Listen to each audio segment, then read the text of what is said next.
నమస్కారం అండి. గత కొన్ని రోజులుగా రైతులందరూ సర్వం సర్వం అని ఉంటూనే ఉన్నారు.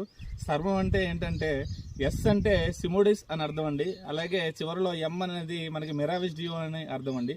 ఎప్పుడైతే మనం సిమోడిస్ 240 ml అలాగే మిరావిస్ డియో 200 ml చొప్పున ఎకరానికి స్ప్రే చేసుకున్నట్లయితే మనకి పచ్చదోమ, ఎర్రనల్లి, తామర పురుగు, ఊజీగా, అంతేకాకుండా మనకి బూడిద రోగము, అగ్గి రోగము, ఆకుమచ్చ ఇవేవి రాకుండా పంట 100% కూడా సురక్షితంగా ఉంటుందండి. మనం ఇప్పుడున్న తోట కూడా ఈ సర్వం కాన్సెప్ట్ ద్వారా వాడిన రైతు తోటలో ఉన్నామండి. ఇక్కడ చూసుకున్నట్లయితే మనం ఫ్రూట్ సెట్టింగ్ అనేది మనం చూసుకున్నట్లయితే ప్రతి బ్రాంచ్కి కూడా మనకి 5-6 టమాటాలు రావడం జరిగిందండి. అంతేకాకుండా ప్రతి కాండానికి కూడా అధిక బ్రాంచులు వచ్చాయండి. సో రైతులందరికీ మేము ఏం చెప్తున్నామంటే మంచి పూత, మంచి ఖాతా పడడానికి సర్వం కాన్సెప్ట్ ద్వారా మీరు ముందుకెళ్ళొచ్చండి. సర్వం వాడదాం, టమాటా పంటని కాపాడదాం. 3 We love సర్వం.